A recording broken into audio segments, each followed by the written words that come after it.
Hey guys, I'm Alistair. Welcome back to another review. Today I'm going to be reviewing the Brooks Adrenaline GTS 25.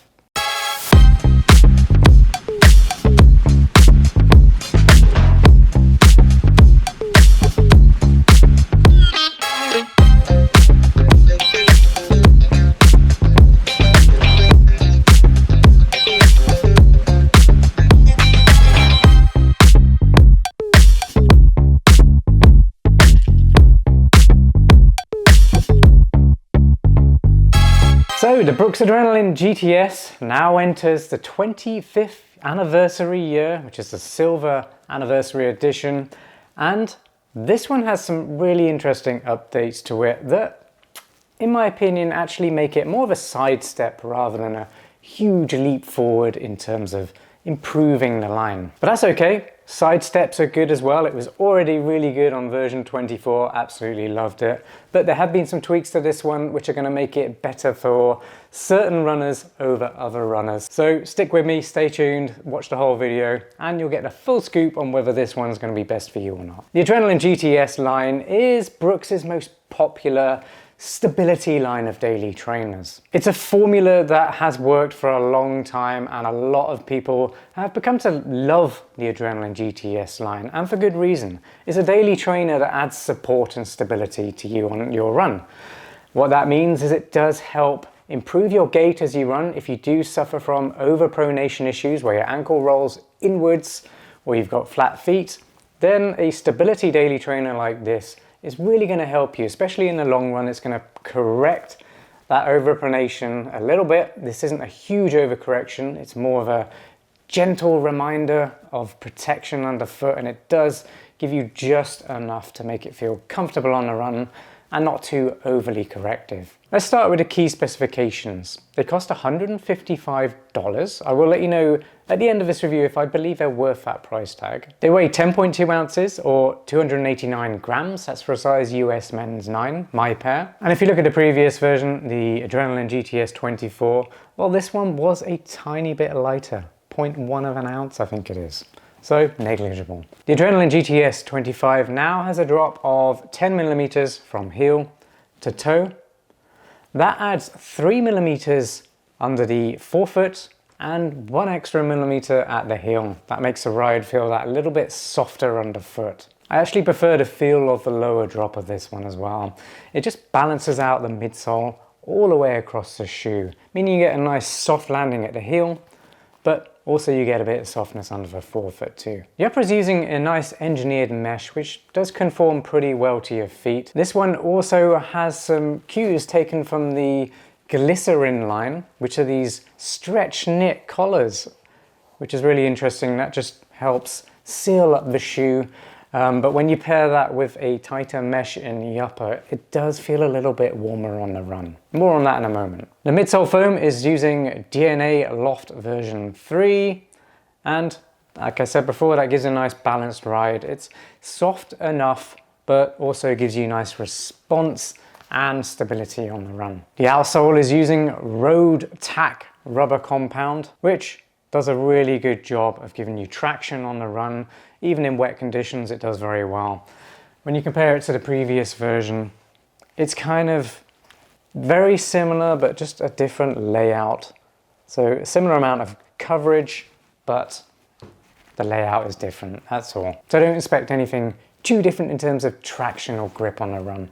And then the support system is using GuideRails. That gives you support and stability on the medial side, the inside edge, but also gives you some heel stability for heel strikers as well. And ultimately, this one's going to be perfect for daily training, longer sessions, recovery jogs, that kind of stuff where you need the stability and support, but also it's a very good walking shoe. So if you do need a shoe for walking or standing around all day, the Brooks Adrenaline GTS 25 is going to be really good for you too. When it comes to sizing and fit, they do fit very much true to size. So stick with your usual US sizing and you'll be absolutely fine there. But one thing to note is the forefoot area here is definitely wider than the previous version.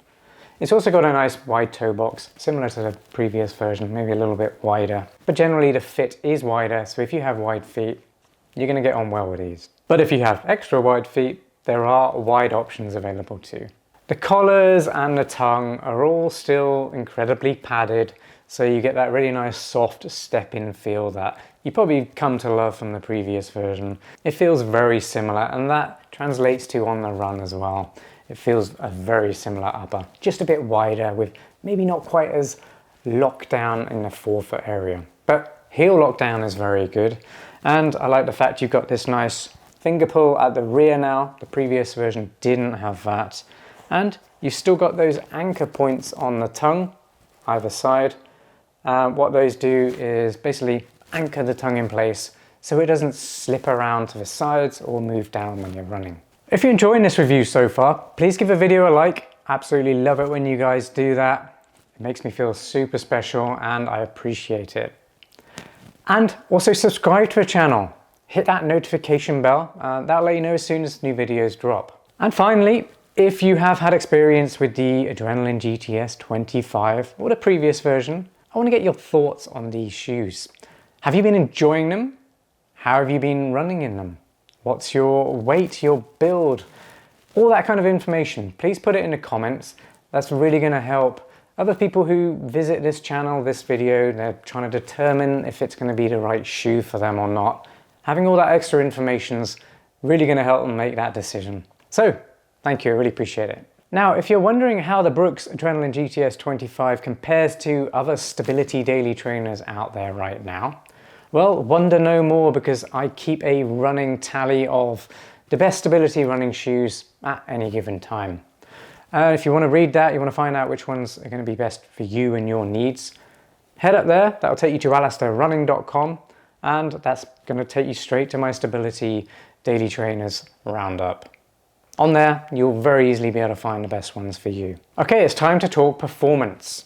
How do they actually perform on the run? Well, what I really like about the Adrenaline GTS 25 is how stable and predictable they are on the run. It just gives you a really nice, steady and consistent run throughout multiple distances, but also whether you land on your forefoot or more towards the heel.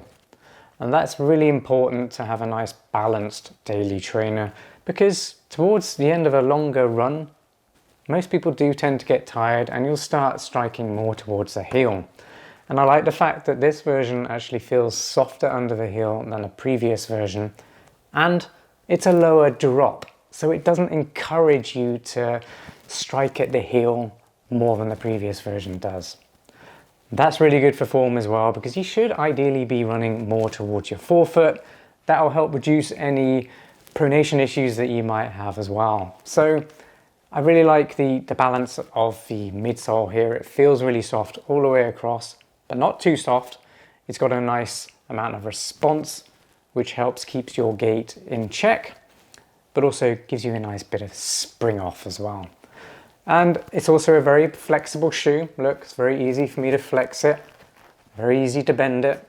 And if you want to know what the pop is like, if I flex it, let go, it does bounce right out of my hand.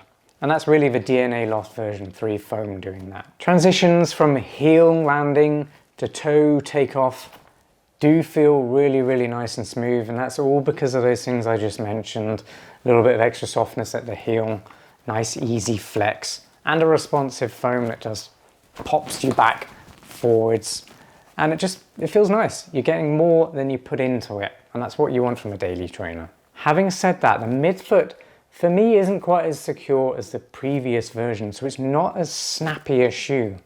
It kind of encourages a more easygoing style of running, so more easygoing recovery, daily running type stuff. That's really where the GTS 25 performs better than the previous version. I felt like the previous one was a little bit snappier and allowed me to go a little bit faster if I wanted to. The GuideRails support in the medial side of the midsole is still very good. It's not one of those shoes that does an overcorrection, one that you can really feel pushing you back. It's more gentle and subtler than that type of stability shoe. And I think that's what makes it quite accessible to even those who have a neutral running gait, those who don't need a huge amount of stability, but it gives you enough to make your gait good over longer distances. The wide footprint on here also helps giving you extra stability on the run, and it also makes it a good shoe for running on gravel surfaces as well. So if you do happen to have gravel on your runs, then this is actually going to be quite a good pick for you as well. Traction has been very good so far, exactly as it was on the previous version. The tread pattern is a little bit different, but it's using the same road tack rubber compound, and the rubber compound extrudes away from the exposed foam areas, meaning you are going to get good durability on these. This rubber compound will last a long time, and I'm not actually seeing all that much wear on here yet, which is actually pretty incredible. And then finally, I've got to talk about the breathability of the upper. It's not as good as the previous version. It's okay. It's just not as good. And that's actually not such a bad thing because we are moving into winter now. So actually having a warmer shoe is going to be good for most people. But something to be aware of, this change around the collars with this stretch knit section around the top does mean that it encloses your foot a little bit more. And the tighter mesh on the upper means that airflow isn't quite as good. Breathability isn't quite as good. So your feet do tend to heat up quicker within this shoe. Oh, and if you do have medium narrow feet, because you don't have such a secure midfoot, your foot's going to be causing some friction within the shoe, and that's going to contribute to the heat up within the shoe. So all these things you got to think about with this one. If you are running somewhere hot, I'd advise you go with a different shoe, maybe the previous version instead. Well, you made it to my final verdict. Is the Brooks Adrenaline GTS 25 worth $155? Well, yes, this one is very much a sidestep to the previous version. It's not a leap forward, but a sidestep is good because the previous version was really good. There are just a few things to be aware of, like that slightly wider fit. So if you've got wider feet, these will certainly be a good upgrade for you. And it's not as breathable. So if you are running in colder months, that's also going to be good. But if you're running in hot conditions, it's not going to be a good upgrade for you. And then finally, you have a lower drop. So you've got a better balance of cushioning all the way across the shoe, which does make it a little bit slower in my opinion. So another thing to consider. It's a good upgrade for most people, but to be honest, if you really like the previous version, I would highly recommend just buy that right now. It's on sale at Brooks right now, so you can get a big discount on that one. I think it's like 15% off because this new version has just launched. So if the things I've said about that one sound better to you, then just get that one, save yourself the money. Otherwise, go with the updates to this one. It's still a very good stability running shoe.